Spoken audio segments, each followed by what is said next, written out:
So what do I know? My name's Doug Andrew, and I've been doing this for north of 46 years. I've actually been helping people optimize their financial assets and minimize taxes for 4.5 decades, and I do that by showing them how to put their hard-earned money for long-term goals longer than 5 years, which typically would be retirement or real estate management or working capital for their business or college funding for their kids when they go to college. Any long-term goal by using my favorite vehicle, which I call the laser fund. Laser means liquid asset safely earning returns, but it's what I call a max funded tax advantage insurance contract. And it will knock the socks off of a 401k. But let's first of all talk about what a 401k has. What are the features? Why do people, in my opinion, get duped into putting tons of money into 401ks? And why now many of the pundits and many of the original champions of 401ks in a recent Wall Street Journal article said they lament the day they ever came up with that idea of a 401k. But it's become a popular thing, and it was only meant to be for a select few situations, but it all of a sudden took over. And frankly, people are going to outlive their money because of what most 401ks cannot do. So let's first talk about the features of a 401k. When people put money into the company-sponsored 401k plan, a lot of times they just follow the herd. Well, everybody's doing it. You work here, you meet here with our HR person. You want to belong to the 401k. The company will match 50 cents on the dollar. If you put in 4%, and they'll match another 2% or whatever. And so people say, oh, sounds good to me. I'm using pre-tax money. So the lure is to put in pre-tax dollars because you get a tax break on the contributions you're putting in there, and that will grow to a bigger sum of money. Oh, you will have to pay tax when you retire, but you'll likely be in a lower bracket then. Now, that's the whole premise of a 401k or an IRA for that matter, or a 403b or a 457, any of these qualified plans. The traditional ones, you get a tax break on the contribution phase, the seed money you're putting into there. It accumulates tax deferred, not tax free, tax deferred. And then when you go to access your money, it's now time to pay Uncle Sam, your partner. And in 41 out of 50 states, you also have to pay the state income tax on whatever you take out of that 401k. So most people think, well, I'll be in a lower bracket. Well, that has not been true for more than 25 years. In fact, it took the financial services industry until just a couple of years ago to finally admit, that was not the best advice. Most people are not in lower tax brackets because they've been killing their deductions along the way, paying off their house. The kids are gone. You can't deduct them anymore. You're not contributing money to 401ks for retirement. If you're a business owner, you don't have those deductions. And Congress keeps raising taxes. So most people agree that taxes will likely be higher. So why do we want to continue to postpone, delay, procrastinate paying tax in a 401k to some big nest egg, some perceived unknown advantage, and then withdraw our money down the road when, frankly, we're going to be in as higher bracket as we've ever been in, even with less income, because we killed the deductions along the way that we were enjoying while we were earning the money. People go, I've never thought of it that way. Now, savvy CPAs and tax attorneys that I train, they go, oh yeah. And the worst place to leave money when you die is in a 401k or an IRA. And yet, what do most people tell you to do? Oh, if you don't need the money, leave it there until you're 72 and then take out RMDs, required minimum distributions. That's the worst advice I've ever heard. So I've helped many people get the money out in as little as 5 years, and the tax is over and done with at today's lower rates. But the key is to reposition the money into something that's going to be tax-free from now on. And so when people ask a question like, well, is IUL better than a 401k? Well, the short answer is, if you can put money into a 401k or you can put it into an IUL, if you're not being matched in particular, I would take the IUL any day because I will likely earn a higher rate of return if it's properly structured. It's totally tax-free. It's better than a Roth 401k because it has 4 benefits that Roths do not have. Roths only have 2. IUL has 6 benefits. So why would I want to put money into a 401k when I can have far greater benefits even if it's a Roth 401k? But really, it's sometimes confusing because people say, well, my employer will match me 50 cents on the dollar.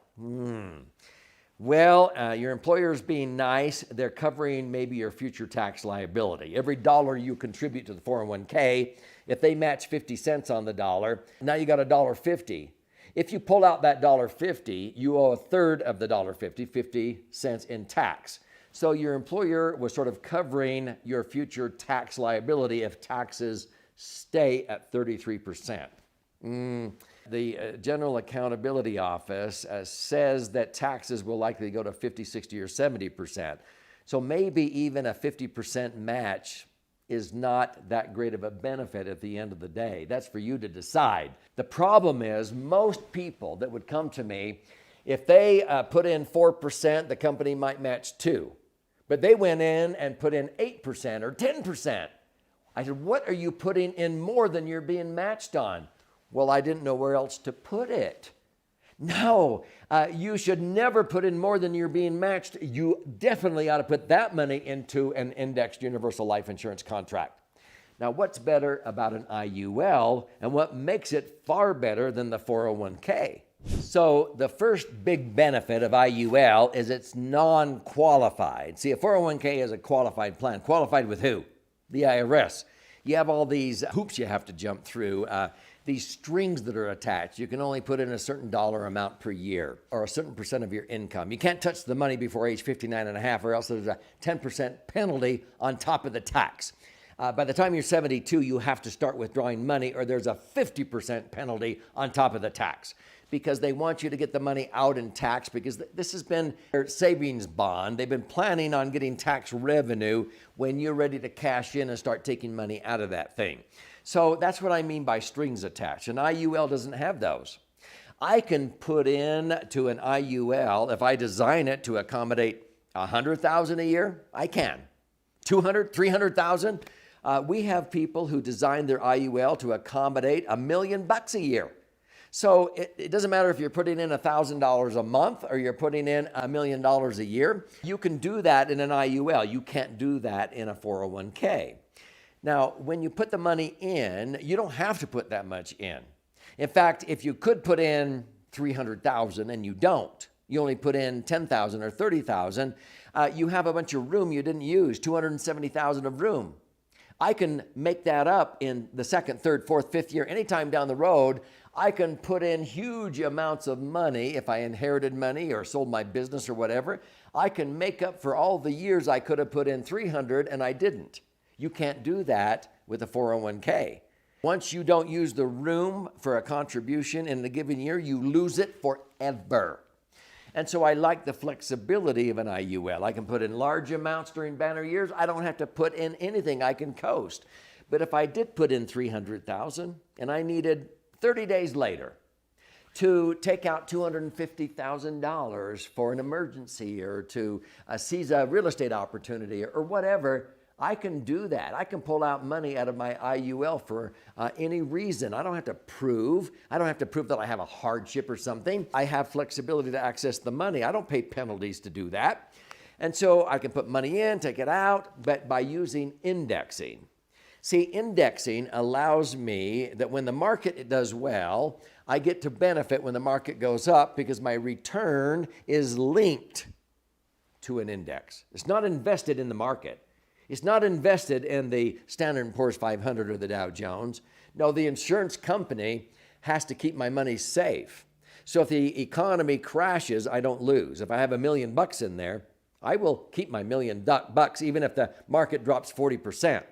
But if the market gains 10, 20, 30, 40%, I can earn whatever the economy is doing, maybe up to a cap of 16% or 25%. But if the economy loses, I don't lose, because my money is not at risk in the market. It's in the insurance company. It's earning the general account portfolio rate. Even if that's only 4 or 5%, I'm earning $50,000 a year of interest. But if I tell the insurance company, you can take that interest and buy upside options to pay me 10, 15, 16, 25% when the market goes up, fine, I'm willing to relinquish that if I guess wrong and the market goes down. But I don't lose my million. And so that's called indexing. It allows you to earn money when the market goes up and not lose a dime due to market volatility when the market crashes. This is what allows me to earn average rates of return between 7 to 10%. I've actually averaged 11, netting 10. All the costs of the insurance and everything usually only drains out about 1 percentage point. So if I earn 11, I net 10. You would be hard pressed to show me a 401k earning 11 and netting you 10%. If they earned 11, after tax, you would be lucky to only have maybe 6 or 7%. If you earn 12% in a 33% bracket, you'd only net 8, plus they have to subtract another 1% usually for asset management fees in a 401k. So if you earn 12, you're only netting 7. I only have to earn 8 to net 7 in an IUL, but I can earn 11 and net 10. So that's why the IUL, I think, is far superior. It has greater flexibility. It earns more predictable rates of return that are tax-free. And when inflation happens, inflation helps me. It doesn't hinder me because I link my returns to the things that are inflating. So an IUL, I think, is far superior to a 401k. Now, people naturally ask, well, what about a Roth? So that's a legitimate question. A Roth is a step in the right direction, but again, Roths are qualified plans. They have strings attached. You can only put in a certain dollar amount or a certain percent of your income. You can roll money over to a Roth with a one-time lump sum or whatever, but you have all those strings attached. Roths only have 2 benefits. You fund it with after-tax dollars. It accumulates tax-free. You can access it tax-free. Max-funded IUL, Indexed Universal Life, which I call the laser fund, has those 2 benefits. They've had those benefits for over 100 years in the Internal Revenue Code. But I have 4 additional benefits. I've already mentioned them. You didn't know what I was talking about maybe. I can throw in huge lump sums. You can't do that with a Roth. I can put in smaller amounts and make up for room that I didn't use. You can't do that with a Roth. I can put in money and 30 days later pull it out. You can't do that with a Roth. You have to wait 5 years until you're 59 and a half. 401ks don't allow you to use indexing. You could have a 401k using index funds. That's not the same thing. You could lose 30 or 40% in an index mutual fund. I'm talking about index strategies. Indexing is a strategy.